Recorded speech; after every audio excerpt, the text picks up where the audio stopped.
I was drenched, shirt stuck to my back, throat so dry it felt like sandpaper. 97 degrees outside, not a whisper of a breeze, and I was out there mowing the lawn like I was being punished for something. Only thing keeping me going was the thought of the pint of double fudge swirl waiting for me in the garage freezer. I could practically taste it. The second I finished, I was off that mower and into the garage like it was a life raft. Opened the freezer, already smiling. And then, nothing. Just an empty container. Again. Same thing last week, and the week before that. That made 4 pints gone in 2 months. Just vanished. And no, I wasn't eating them and forgetting. I checked the locks on that freezer twice a week, made sure it stayed shut. Nothing else in there touched. Not the frozen peas. Not the leftover pizza. Only the ice cream. Gone. Now, if you've ever opened a freezer and found an empty container, you know for a fact you didn't leave there. You get it. That slow, creeping feeling that maybe you're losing it, or worse, someone's messing with you, repeatedly. At first, I chalked it up to bad memory. Maybe I did grab a pint late at night and didn't remember. Maybe my cousin, he'd been visiting a while back, maybe he backslid on his sugar ban and snuck in for a scoop. But after the fourth time, nah, this wasn't forgetfulness. Someone was breaking into my garage and stealing my ice cream, and nothing else. They were on a mission. I checked the security feed. I've got one of those Ring cameras. Every time I thought it should have caught something, the video was glitchy, a blackout. Right at the window of time, I guess the freezer got raided. Poltergeist? Hacker? Who knew? All I knew was it was driving me up the wall. I told Lana about it. She's my best friend, runs the sushi place a few blocks over. She laughed, thought I was cracking up. Until she came by one night to hang out, watch garbage reality shows, and we decided to grab some ice cream. We found an empty pint with the seal peeled back so perfectly, it could have been done in a lab. Lana stared at it like it was an art piece. "This is professional work," she said. "You've got yourself a dessert burglar." That night I couldn't sleep. All I could think about was some frost-fingered maniac creeping into my garage at 2 a.m., spoon in hand, looking to score another hit. At about 3 in the morning, I was pacing in the living room when it hit me. Karen Hui, president of the HOA, supreme ruler of Lawn Heights, enforcer of trash can placement. She had a master key to every property in the community. She had motive, history, and absolutely no shame. She fined my neighbor's 6-year-old for drawing chalk butterflies on the sidewalk. She lived for rules but bent them for herself whenever it suited her. And she loved catching other people violating the community code. If she wanted my ice cream, she wasn't going to ask. She was going to take it. But accusing Karen without proof, that was playing with fire. She fought dirty, the kind of dirty that came in triplicate forms, laminated pamphlets, and threats of liens on your house if you left your recycling bin out 5 minutes too long. I needed proof, concrete, undeniable, video proof. So I came up with a plan. Next morning, I made the most casual Home Depot run ever. Picked up some mulch, zip ties, and a motion-activated camera small enough to fit inside a cereal box. Back at home, I hollowed out an old box of popsicles, tucked the camera inside, and set it in the back of the garage freezer. Right behind some off-brand, flavorless diet ice cream nobody in their right mind would ever want. For bait, I splurged on the good stuff. A pint of triple-chunk sea salt caramel swirl, gold label, the kind that makes you feel like royalty when you open it. Then I waited. All week, I left the garage door cracked just a little. The same violation Karen had cited me for once. I wanted her to think I was being sloppy again, that the coast was clear. I checked the camera feed like a man obsessed. Day 1, nothing. Day 2, false alarm. Just a raccoon sniffing around. Day 3, jackpot. It was a Wednesday, 2:46 p.m. She showed up. Karen, full-on HOA safari mode. Visor, fanny pack, clipboard under her arm. She looked both ways, then strolled into my garage like she was the Queen of England on tour. Walked straight to the freezer, opened it, looked around again, pulled out the pint, sniffed it, then calmly walked off, licking a spoon she brought with her. She even had the audacity to put the empty container back in the trash can in my garage. I froze the frame on her face. That smug grin, ice cream on her lips like war paint. She wasn't stealing because she was desperate. She was stealing because she thought she could. I was done. I marched to her house that evening and knocked. She opened the door with the same smug smile she always wore, like she smelled something bad and assumed it was you. I cut to the chase, told her I had her on camera. I wanted an apology, and I wanted her to stay the hell out of my garage. She didn't flinch, didn't stutter, just opened her clipboard like it was a holy text, quoted some nonsense about HOA guidelines and unsecured garages, said she was inspecting for pest violations. And oh, by the way, if I was improperly storing food, that was a code breach.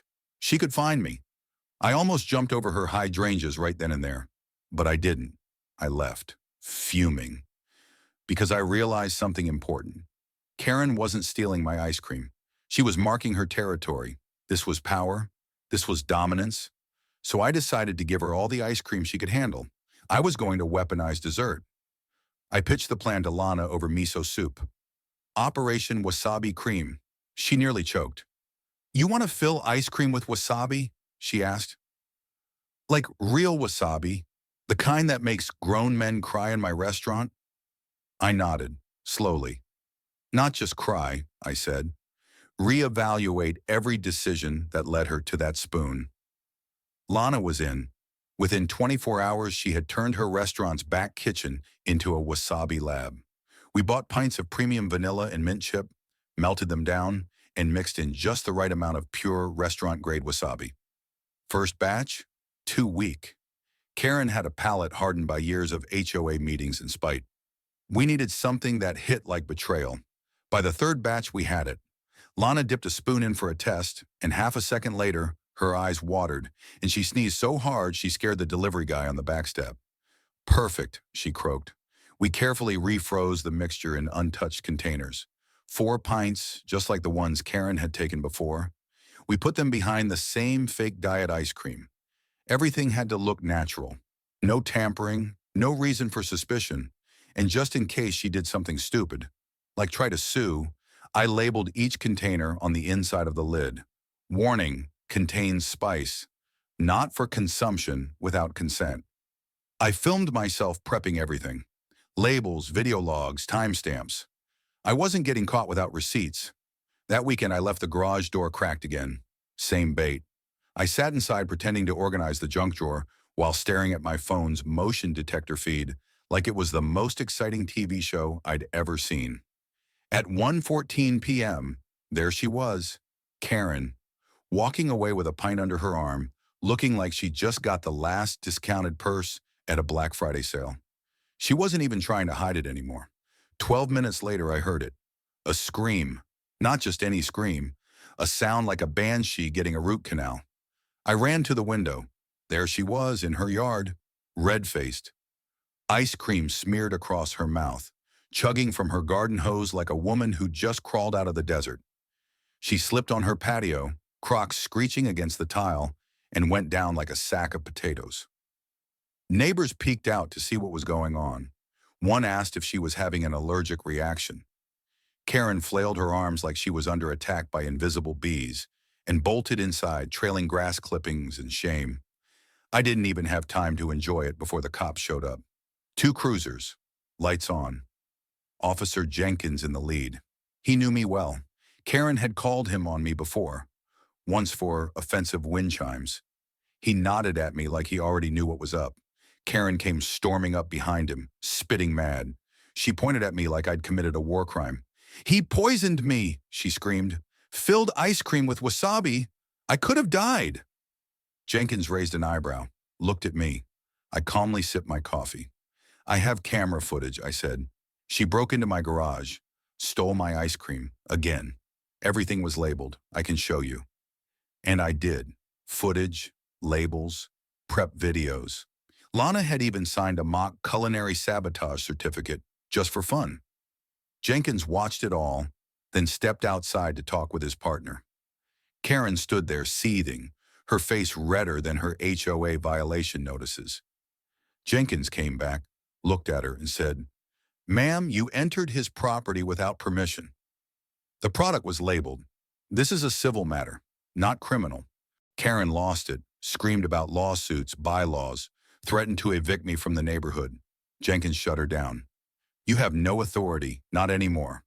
And with that, she stormed off, still hiccuping wasabi fumes. Later, Lana and I watched the footage on repeat, Karen taken down by her own greed. We laughed until our sides hurt, but in the back of my mind, I knew this wasn't over. People like Karen don't quit. They plot, they scheme. And sure enough, she wasn't done. 3 days. That's how long the peace lasted. 3 quiet days where the air smelled sweeter, the birds sang louder, and nobody got fined for leaving their recycling bin out 5 minutes too late. I let myself believe for a second that Karen had finally learned her lesson. Maybe she was curled up on her couch somewhere, nursing her pride with a pint of non-spicy vanilla and questioning her life choices. But deep down, I knew better. It was Monday morning when I found the letter taped to my front door, not slipped neatly into the mailbox. Taped, like a ransom note. Duct tape across the top, flapping in the breeze like some kind of threat flag. Official HOA letterhead at the top, with Karen's signature sprawled across the bottom like she was signing a declaration of war. Emergency Conduct Review, it read. Article 17, Subsection B, Community Endangerment. I didn't even bother reading the rest. I got the picture. Karen was trying to drag me into an emergency disciplinary hearing. The charges? Distribution of hazardous food substances, intentional infliction of emotional distress, public endangerment, culinary weaponization. Culinary weaponization. Like I was a Bond villain armed with frozen desserts instead of laser sharks. I should have laughed. It was hilarious. But the way Karen played the game, it was also sinister. She knew the rules of the HOA better than anyone. She'd written half of them. If she wanted to twist them into a noose, she could, and she'd love every second of it. The hearing was set for that evening at the HOA clubhouse. I showed up early, 10 minutes early, wearing my cleanest polo and khakis combo. Hair brushed, thumb drive in my pocket loaded with everything I needed. Lana told me to wear war paint. I figured calm confidence would rattle Karen more. The clubhouse smelled like stale coffee and lemon-scented despair. Same folding chairs as always. Same crowd of retirees who thought they were the FBI. Nosy neighbors who had nothing better to do. And the board members sitting at their long plastic table like judges at a talent show nobody wanted to be part of. Karen sat dead center, flanked by 2 board members. Her clipboard was on the table, bristling with sticky tabs like she was ready for the Supreme Court. She greeted me with a smile that could have soured milk. "We appreciate your timely attendance," she said. "Hopefully this can be resolved swiftly and in accordance with HOA integrity standards." I smiled back, looking forward to it. The meeting started with Karen. Of course it did. She stood up and launched into a monologue that would have made a daytime soap actor proud. According to her, I had orchestrated a malicious foodborne attack.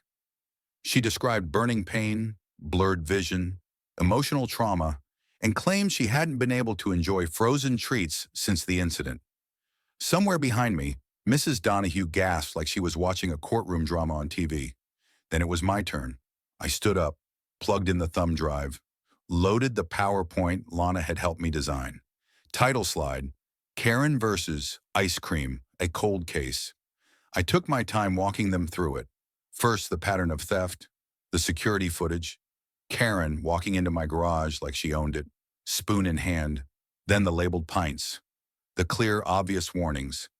Spicy contents, not for consumption. The video of me prepping them time-stamped, labeled, documented. By the time I finished, you could feel the shift in the room. People weren't looking at me like a criminal. They were looking at her, like they were waking up from a spell and seeing her for what she really was. I turned up the heat, talked about how she fined half the neighborhood for ridiculous things. Halloween decorations that stayed up too long. Lawns that weren't green enough. One guy stood up and shouted, "She fined me for having 3 lawn flamingos." 3! Then came the pièce de résistance, the voicemail, a recording Karen accidentally left on my phone while trying to call another board member. In it, she bragged about how she was going to put that ice cream punk in his place and turn the neighborhood against me. There was silence after that, then whispers, then full-blown outrage. People started shifting in their seats, glaring, a few muttered things I won't repeat. One woman actually started taking notes for a petition, and then Larry spoke up. Larry was a board member, quiet guy, always seemed like he didn't want to be there. But now, he cleared his throat, stood up, and said, "I think it's time we share what we found." He pulled out his phone, played a recording of Karen offering to pay for his family vacation if he voted her way at the hearing. The room exploded. Karen jumped to her feet. "That's taken out of context. It was a joke," she shrieked. Nobody believed her. Then Rhonda, another board member, held up a receipt. HOA funds, spa treatments, charged under the name K. Jefferson. Karen's face went pale, then red, then purple. Neighbors were on their feet, shouting, arguing. Somebody even started a chant. Larry banged his gavel, which was funny because nobody had ever actually used it before. Then Officer Jenkins walked in. Someone had invited him, not because they had to, but because they thought it'd be poetic. He stepped up front and said, "I've been called to this neighborhood more times than I can count. Most of those calls, they came from one person, and they were creative." He looked right at Karen, wasting time, wasting resources. It was over. The vote to remove her happened right there. Unanimous. Karen was out, stripped of her title. She wasn't even allowed to take her clipboard home. Community property, they told her. She stormed out without a word, eyes blazing, heels scraping the floor like a villain in a cartoon. That night we celebrated. Backyard cookout, music, ice cream, actual ice cream. No wasabi this time. Lana brought her weird sushi-flavored sorbet, but nobody touched it. We laughed, told stories, and for the first time in years, it felt like we could breathe again. But I knew Karen. She wasn't done. People like her don't give up. They regroup. And sure enough, it didn't take long. Rumors started popping up on the neighborhood Facebook page. Karen was spotted working at the frozen yogurt shop at the strip mall. I laughed when I read it, thought it was a joke, until Lana sent me a blurry photo of Karen behind the toppings bar, scowling at a kid who spilled gummy bears. I had to see it for myself, so I went. There she was, hair yanked back tight, visor shading her eyes. Plaster smile on her face like someone had slapped it there, and it hadn't quite stuck. I ordered a vanilla matcha swirl just to test her patience. She didn't make eye contact, handed me my change with a grip so tight I thought the coins might melt. I didn't say a word, just smiled, the smallest, most smug smile I could manage, and walked out, soft serve in hand like a trophy. That should have been the end. But this was Karen. A week later, I got another knock on my door. Stephanie, one of the new board members. She had a folder tucked under her arm like it was radioactive. "There's something you need to see," she said. Inside, new HOA proposals, drafted amendments, all signed by Karen. "She's not in charge anymore," I said. "She doesn't have any authority." Stephanie nodded. "She's been going door to door, telling people the neighborhood's falling apart without her, that property values are crashing." I flipped through the documents. Some were harmless, more streetlights, better landscaping. But buried in the middle, a proposal that would let trusted former HOA officials oversee board decisions during administrative inconsistency. A backdoor, a legal loophole, Karen's way back in. I wasn't having it, so I threw a party. Neighborhood freezer fair, set up a huge cooler in my front yard. Sign on the side, "Free ice cream, no wasabi, promise." Lana donated enough pints to serve half the block. I hired a local guitarist, printed flyers, passed out stickers, "Vote no on Karen's comeback." People came, kids with sticky faces, parents who'd spent years dodging HOA fines, neighbors who barely spoke to each other were suddenly laughing over popsicles. And when everyone was there, I grabbed the mic. I told them about Karen's proposals, showed them the fine print, reminded them of the fines, the citations, the endless harassment, played clips from the last meeting for the folks who missed it, the voicemail, the spa receipt. Larry's recording. I didn't have to say much else. They got it. The vote came in the following week. Karen's proposals? Crushed. Not a single one passed. She disappeared after that. Someone said she took a leave from the yogurt shop. Others claimed she was spotted 2 towns over, scoping out a new neighborhood to ruin. Didn't matter. She was gone.